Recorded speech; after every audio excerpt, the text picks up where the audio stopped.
Oke, assalamualaikum warahmatullahi wabarakatuh. Salam rahayu kang sami pinanggih widodo nir ing sambikala tinepina sakabehing bilahi tinadepna agung redana mugi tansah langgio bagyo mulya suka raharja antuk wewahyuning Gusti ingkang sumandhak wonten ing jiwangga kita sedaya radun saking dumadi satu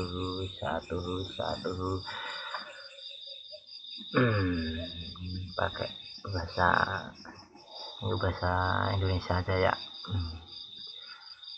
Ini melanjutkan wedar yang mengenai kesadaran jiwa. Ini yang mulai ke halaman 2 ya, ini yang masih bab mulai pencarian. Yang kemarin kan tanpa orang, tanpa keluar rumah, itu melanjutkan itu. Terus semua tanpa lanjut nih langsung ya, semua tanpa pergi kemanapun. Nih kadang saudara jagat gobiar nih bisa mengandai-andai tanpa kemana-mana, tapi orang bisa melihat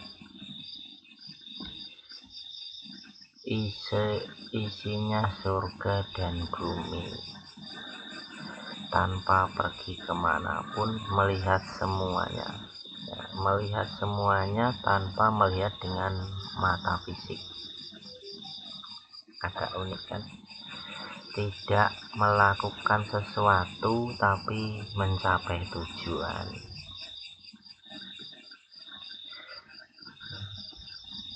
Terus ini tinggal pembahasannya nih. Mencermati kutipan di atas yang tadi sama yang di halaman 1 yang videonya udah di-upload ya. Kalau belum cek aja di itu.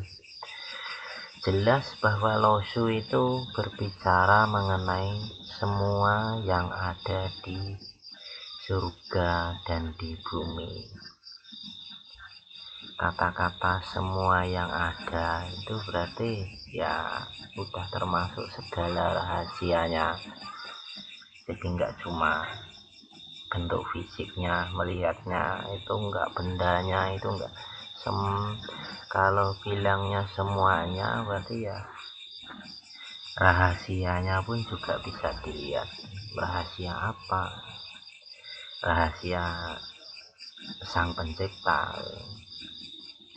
Terus ada kata di surga adalah ya tentu berarti kebenaran yang realita di balik kehidupan duniawi ini. Berarti ini penggiringan opini yang awalnya enggak percaya kehidupan setelah mati itu nanti kita giring pelan-pelan. Bukannya digiring apa ya, kita kasih bukti pelan-pelan. Mudah-mudahan ketemu titik terangnya.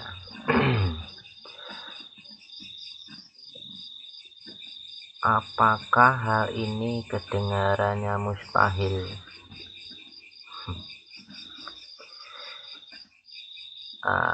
Bagi kebanyakan orang normal itu ya seolah-olah mustahil, sangat mustahil, bahkan di sini dijelaskan sangat mustahil. Terus mengetahui rahasia yang ada di surga adalah hal yang tidak mungkin bagi manusia.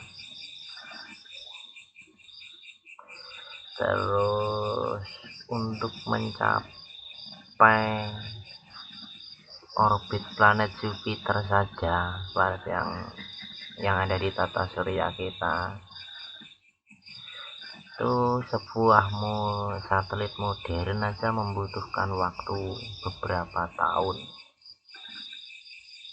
Berarti seolah-olah yang dibicarakan lausu tadi seolah-olah kita itu nggak mungkin kalau pakai kesadaran yang biasa itu nggak mungkin. Dan informasi yang dapat diperoleh dari satelit ini hanyalah terbatas pada hal-hal tertentu saja. Cuma satelit itu seolah-olah kalau dipasang sensor suhu ya suhunya saja, kalau bentuk berarti visualisasi ya visualis saja. Kebanyakan visual sama suhu sih biasanya yang di itu sama satelit itu berarti kata-kata losu itu hampir tidak mungkin, tapi jangan putus asa dulu, kita pelajari pelan-pelan ya.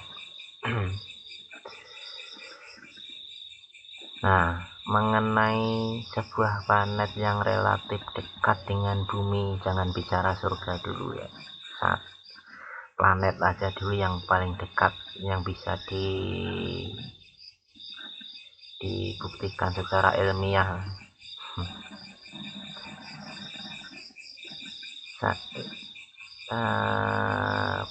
Mengenai sebuah planet yang relatif dekat dengan bumi saja tidak dapat diperoleh informasi lengkap yang terperinci dan lengkap dengan peralatan yang serba modern. Ini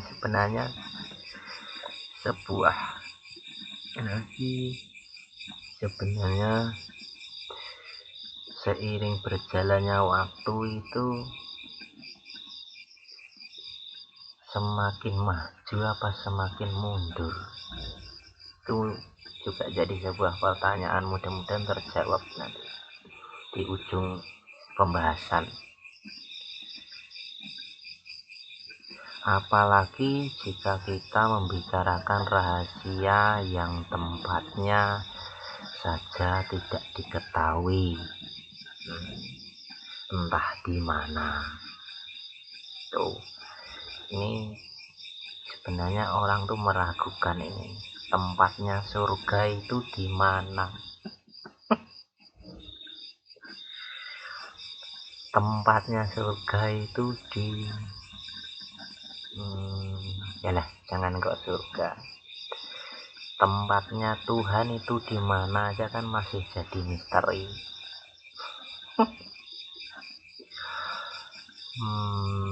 Terus kalau itu kata di mana itu ya berarti merujuk ke suatu tempat. Ya ini mah kalau surga itu ada di mana itu dalam artian kalau surga itu memang suatu tempat dan malahan tanpa meninggalkan rumah, kata Losu tadi kan. Serasa nggak mungkin. Ini mungkin jawaban yang akan diberikan oleh semua yang merasa mempunyai pikiran logis. Iya sih, kalau orang normal pikirannya begitu. Pakai satelit aja nggak bisa kok, apalagi cuma berdiam diri bisa melihat segalanya, itu kan nggak mungkin. Kalau pakai akal, kalau pakai pikiran. Tapi bagi Anda yang pernah mendalami ilmu rohani, olah batin mungkin yang disebut itu, Anda akan mengetahui bahwa kata-kata Losu ini sangatlah benar.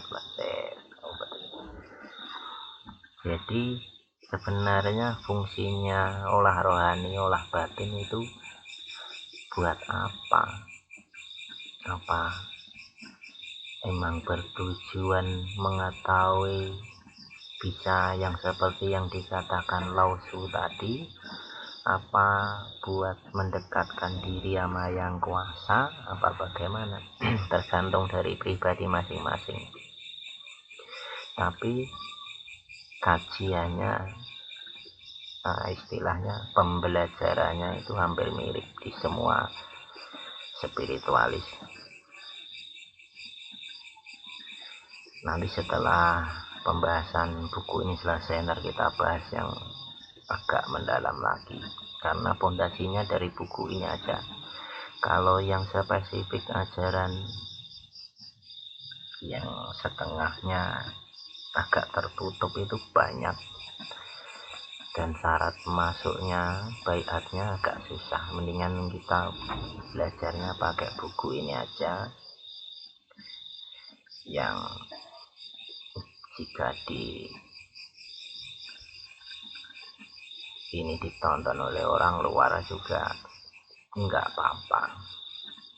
Jadi sebuah ilmu itu merasa bermanfaat jika banyak yang merasakannya. Tapi bagi Anda yang pernah mendalami olah rohani, ini tadi udah ya, Anda mengetahui bahwa kata-kata Lao-Tzu ini sangatlah benar. Sama halnya peristiwa seorang tokoh agama, pembawa ajaran agama itu ada yang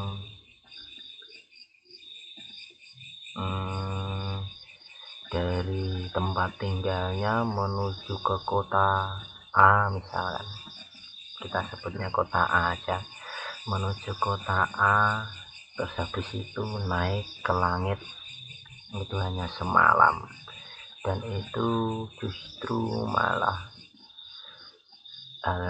bagi penganutnya harus percaya kalau itu bukan cuma jasad halusnya saja.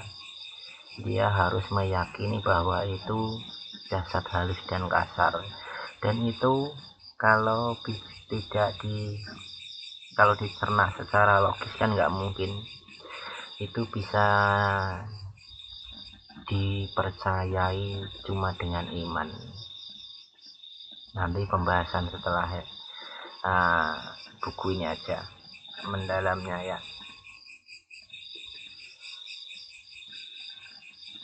Bahwa sejak zaman dulu kala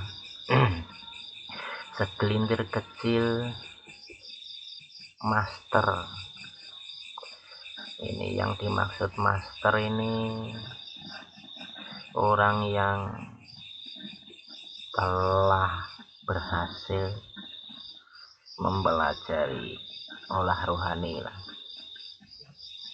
olah spiritual, telah berhasil mengintip rahasia-rahasia surga, walaupun teknologinya saat itu masih sangatlah primitif. Emang benar adanya, apalagi disangkutkan dengan kuasa Tuhan, itu bukannya tidak ada yang tidak mungkin. Oke, sebentar ya, ini lanjut ke halaman 3. Pokoknya pelan-pelan kita kupas satu persatu, jangan sampai ada yang kelewat gitu ceritanya. Ini manual, ini apa namanya, powerpointnya lagi error.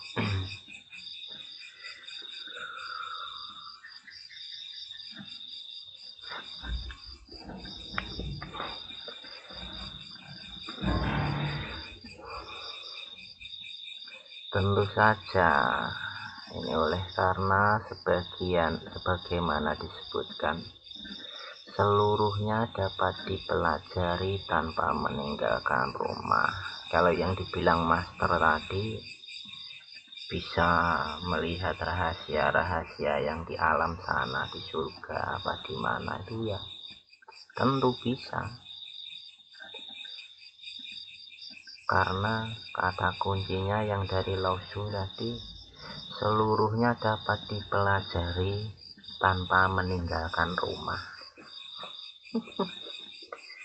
Ini kalau yang gila ilmu pasti pengen segera mendapatkan apa yang ada di dalam buku ini. Tapi namanya sebuah keilmuan itu ada kode etiknya.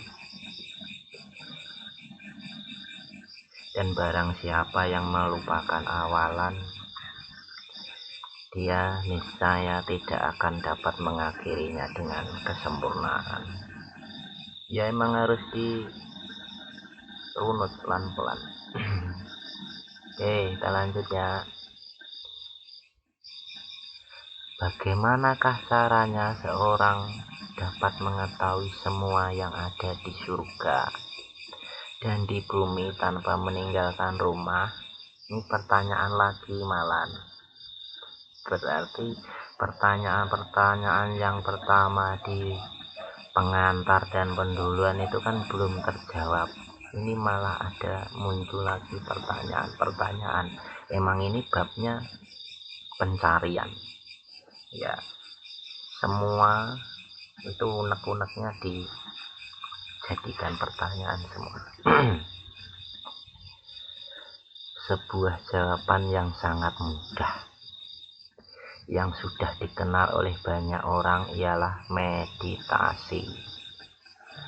Jawabannya itu cuma satu, pertanyaan yang dari dulu belum terjawab itu jawabannya, apalagi yang dapat mengetahui semua yang ada di surga dan di bumi dan seluruh alam raya. Ini jawabannya mudah, ialah dengan cara meditasi. Berarti nanti belajar meditasi, ya belajar tapi pelan-pelan.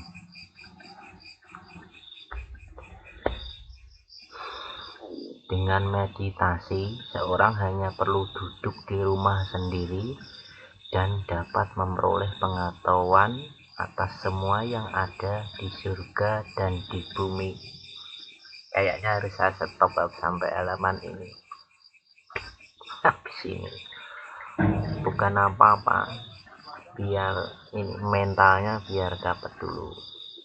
Ini kalau langsung diteruskan itu mentalnya masih menggebu-gebu, jatuhnya nanti nafsu. Yang timbul itu nafsu pengen bisa meditasi, nafsu pengen pokoknya yang manis-manis, nafsu pengen mengetahui rahasia-rahasia yang selama ini tertutup, begitu kan. Ini nanti secukupnya dulu pokoknya dalam sesi ini, soalnya bukan bahaya, kita atur nafsunya aja. Seperti halnya kalau bahasa Jawa upawasa, kalau ini poso, itu kan begitu sistemnya. Yang diambil hikmahnya itu sama halnya saya belajar ini kan. Dia tahu di ujung sore nanti ada hidangan yang lezat, tapi kalau belum waktunya, belum ada ketentuannya, belum boleh, ya nggak boleh dimakan dulu. Sama halnya sama pengetahuan yang akan kita bahas ini. Kita lanjut ya.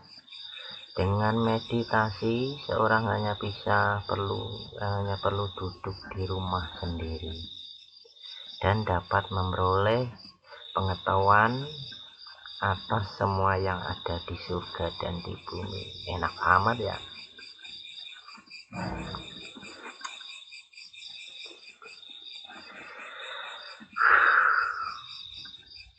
Iya, ada. Emang meditasi banyak sekali orang yang nggak kenal, yang yang kita kenal. Banyak sekali orang yang kita kenal yang pernah mempelajari atau malah melakukan meditasi selama bertahun-tahun.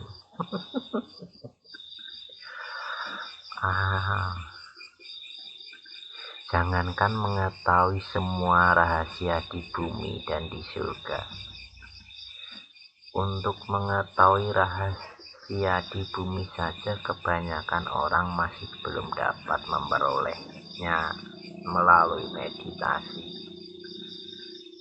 Terus kok bisa?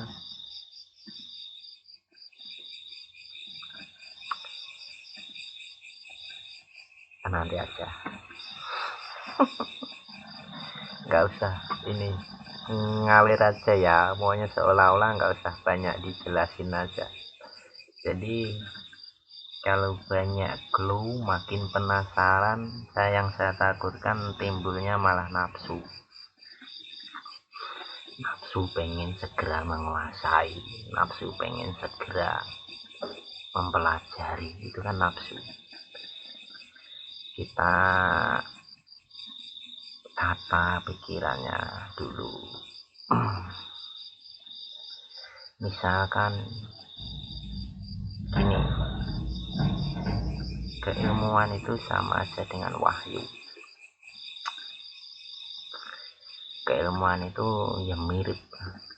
Jadi biarpun kita nggak nonton, awalnya nggak nonton, tiba-tiba di beranda YouTube panjenengan tiba-tiba muncul itu, terus sampean mau buka video ini, itu udah termasuk wahyu. Ya biasanya yang begitu, yang tanpa sengaja tiba-tiba, itu biasanya yang lebih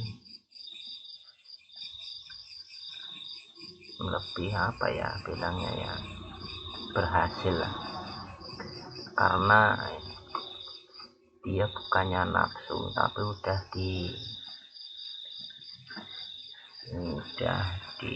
ada semacam kode alam. Sama halnya, nanti aja, jangan banyak-banyak, makin penasaran juga nggak bagus ya, makin banyak pertanyaan.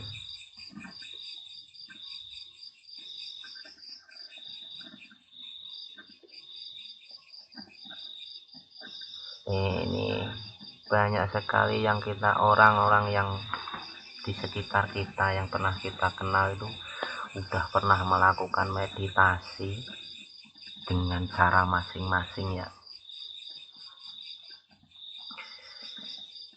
bertahun-tahun, tapi seolah-olah tidak ada hasilnya, tidak bisa membuka rahasia yang ada di surga dan di bumi. Jangankan kok dua-duanya, yang di bumi aja masih banyak yang belum ia ketahui, padahal udah meditasi bertahun-tahun gitu maksudnya. Kenapa demikian gitu? Karena banyak sekali orang yang melakukan latihan yang dianggap, orang itu menganggapnya emang sebagai meditasi. Jangan-jangan bertahun-tahun meditasi itu salah gitu kan, baik cara dan lain-lainnya. Itu berarti kalau misalkan bertahun-tahun nggak mendapatkan apa-apa, itu harus koreksi meditasinya. Ini kayak jadi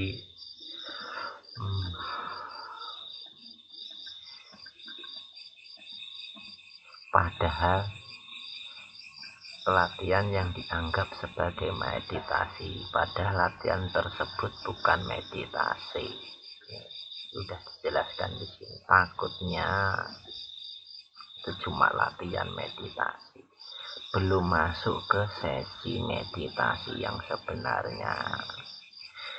Latihan yang dilakukan mungkin hanyalah sekedar salah satu latihan persiapan untuk meditasi, ya kan? Jadi kalau misalkan ada beberapa kelompok, bukan kelompok ya, asosiasi apa ya, wah sekelompok lah ya, itu berlatih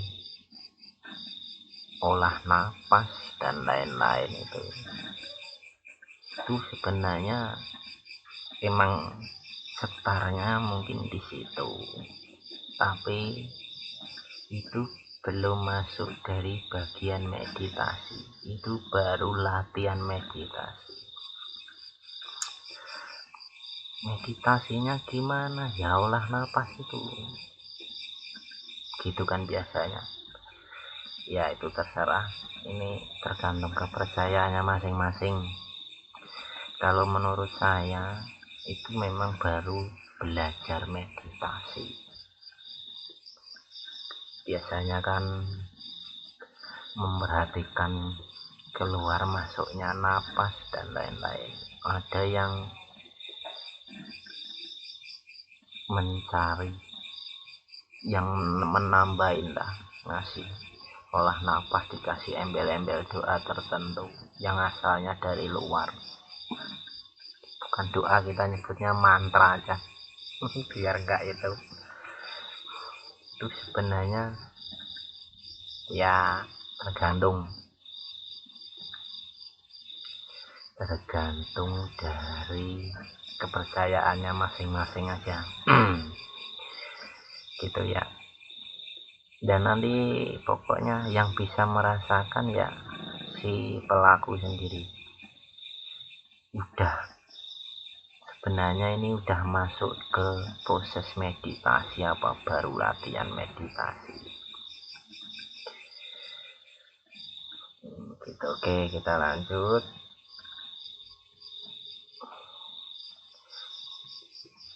Sudah tentu melakukan latihan persiapan walaupun selama beberapa tahun tidak dapat memberikan hasil yang maksimal.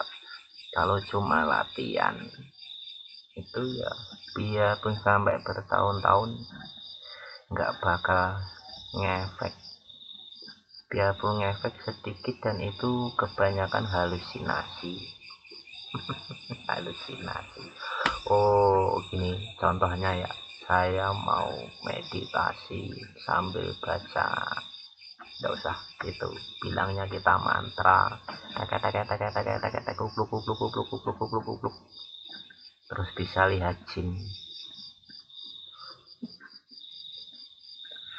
ya nggak apa-apa, mudah-mudahan beneran bisa lihat jin beneran dan bukan halusinasi. Oke, tapi tetap kita hormati, itu bagian dari kita. Nanti seiring berjalannya waktu, namanya proses, seiring berjalannya waktu nanti akan ketemu. Jadi marilah kita melihat apakah meditasi itu. Nah, kita masuk ke definisi meditasi. Oke. Dan bagaimana harus dilakukan. Kita masuknya ke definisi meditasi dulu ya. Nanti bahas pelan-pelan. Mungkin dengan mengetahui definisi dan cara yang benar, kita dapat melakukan meditasi untuk menjawab pertanyaan-pertanyaan yang ada di pikiran kita.